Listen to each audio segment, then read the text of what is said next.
What's up, acoustic players? We wanted to bring you some content that's going to help overall to improve your playing as an acoustic player. You have a crucial role when it comes to playing in a band, when it comes to even broken down acoustic sets. You are kind of what drives the songs and gives movement.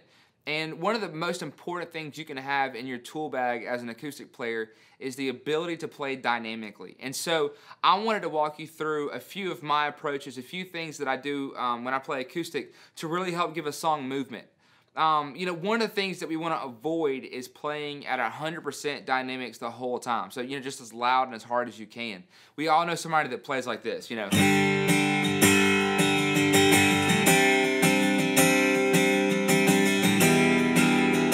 It's super annoying because, from the start of the song to the end of the song, it's just 100%. And honestly, like halfway through, your ears are like, I'm just done and over this. There's no breathing in the song. There's no, give and take. It's just all aggression. And so the way that we can make a song be more musical is by using dynamics. And so I'm going to just walk you through the verse of Build My Life. So the progression is G, C2, G over B, back to C2. So just 3 chords. Well, 3 different chords, 4 chords total in the progression. But anyways, so that's the progression we're going to use, and I'm going to walk you through a few of my approaches. So from the very bottom end, the place that I would start if we're really going to try to focus on being soft and going from 0% to 100%, it's going to be finger picking. And the reason is when you finger pick, assuming you don't have crazy long nails, you're going to have a darker, duller tone. And it's really great for a mix, especially when you want the vocal to pop out. So let me show you.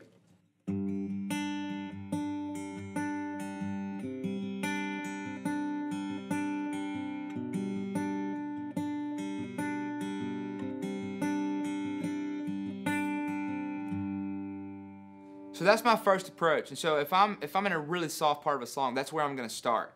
And so for me, the next step up from that would be to add a pick with the same pattern. So check this out.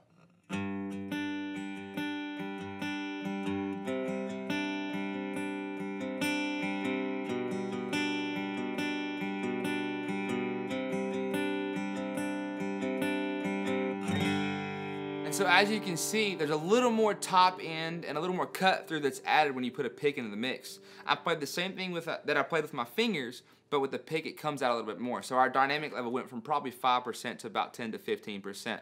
And you can pick a little harder too and take it up to 20. So the next thing is I would go to a single strum, what I call diamonds. Basically, you just hit the chord changes and let it ring. So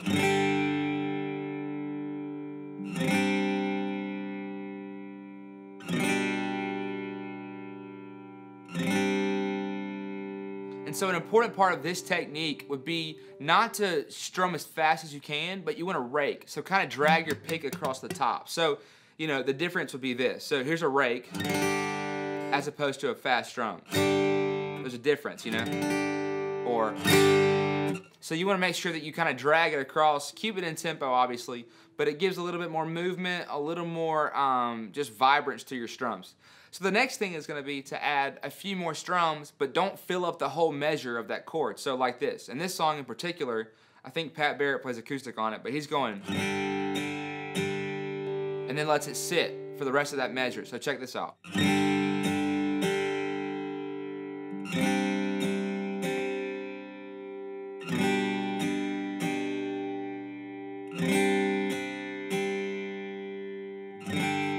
So again, we've got more dynamics, and I'm not strumming crazy hard. I'm just kind of letting my pick drag across the top, and it leaves plenty of room for me to get louder, to get more aggressive, and the song now can move and it can breathe. So the next thing that I would add is going to be all downstrokes. And so what I'm going to do is that's it. It's just all downstrokes on every beat of the song. So like this. And the goal is to keep them all super consistent. You don't want any accents. You want it to feel like you're a metronome. So like this.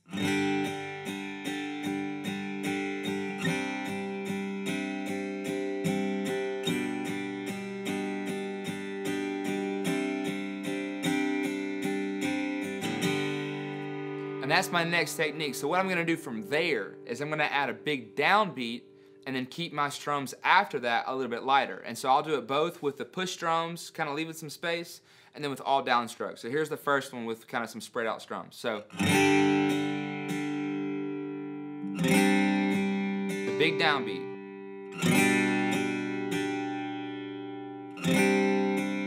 Now with all downstrokes.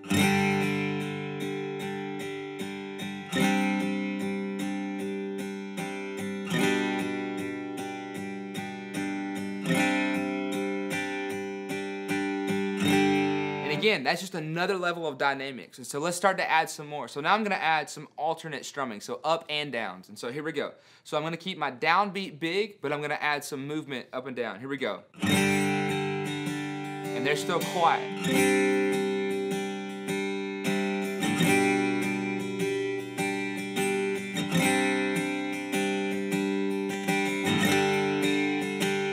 So that's another technique that I use. And so from there, I'm going to start adding some more aggression. And so when you get to big parts of the song, the best thing you can do as an acoustic player is to not get too busy, but also to emphasize what the drummer's doing. So you're listening to the hi-hat and to his snare.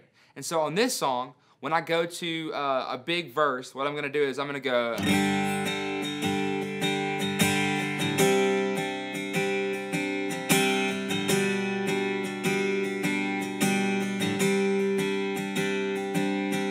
So as you can tell, I'm emphasizing beat 1 and beat 4. Beat 1 is our downbeat, and beat 4 is where the snare is going to hit. So let's count it like this. 1, 2, 3, 4. 1, 2, 3, 4.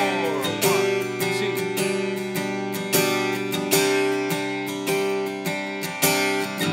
And so we're adding some more there. And again, for me, my favorite place to be when it's the biggest part of the song is going to be having really consistent strums that are alternating up and down. And so you've got... And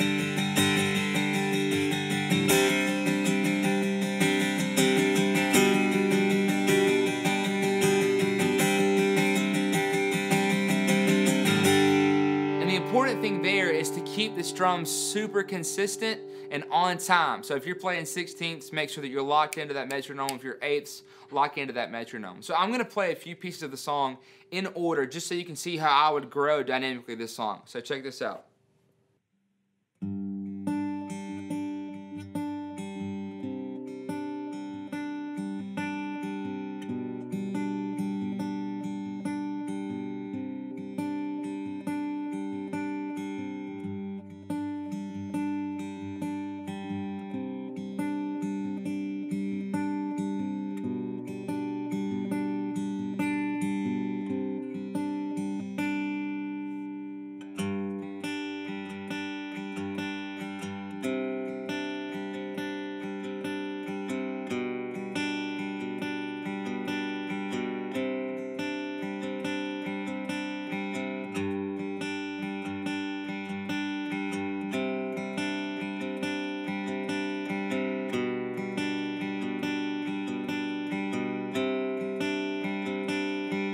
Chorus.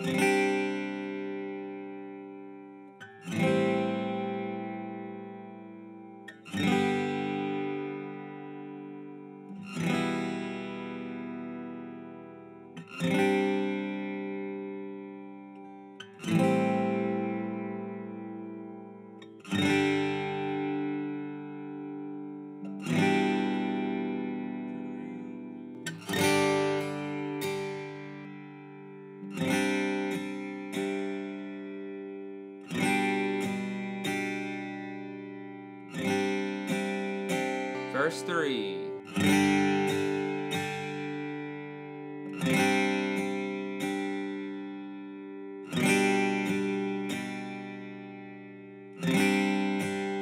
Verse 4.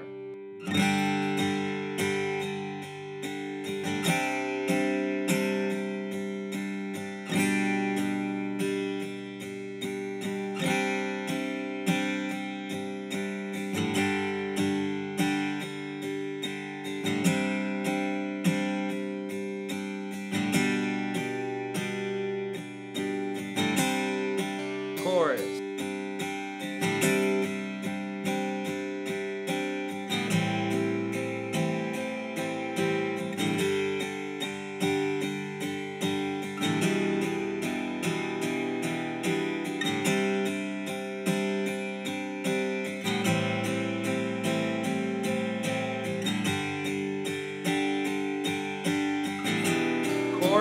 Build some more.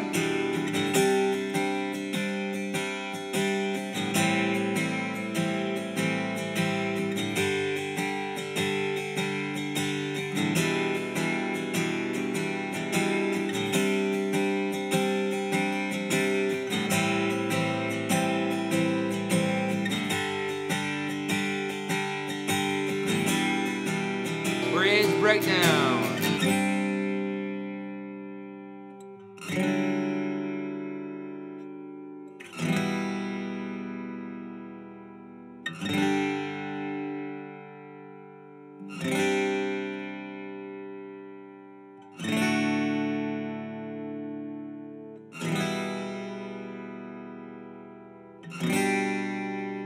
Build some more.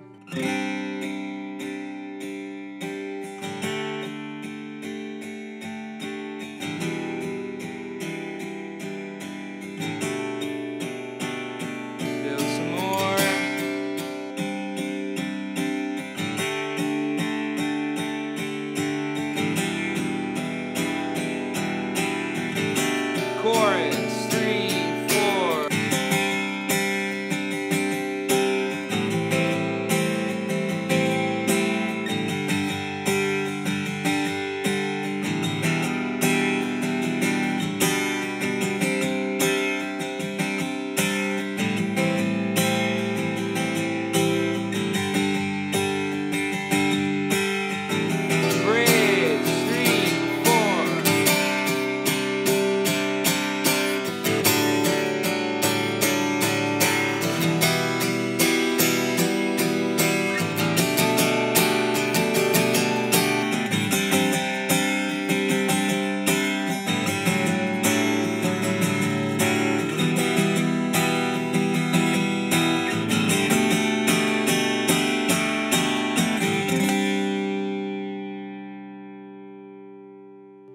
And so if the song were to keep going here, what I would do is I would go back to finger picking.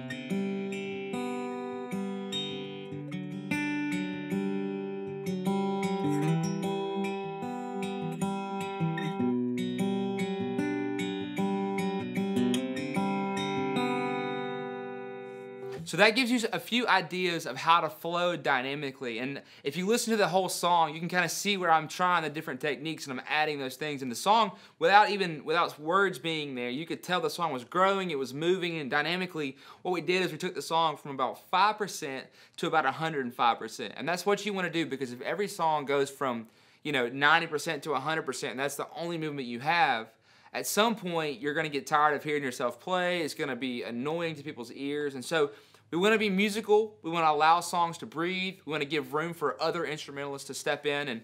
And so anyways, I hope this helps you. Dynamics are so important. If you can grasp this concept, you're going to be rocking the stage in no time. Appreciate you guys.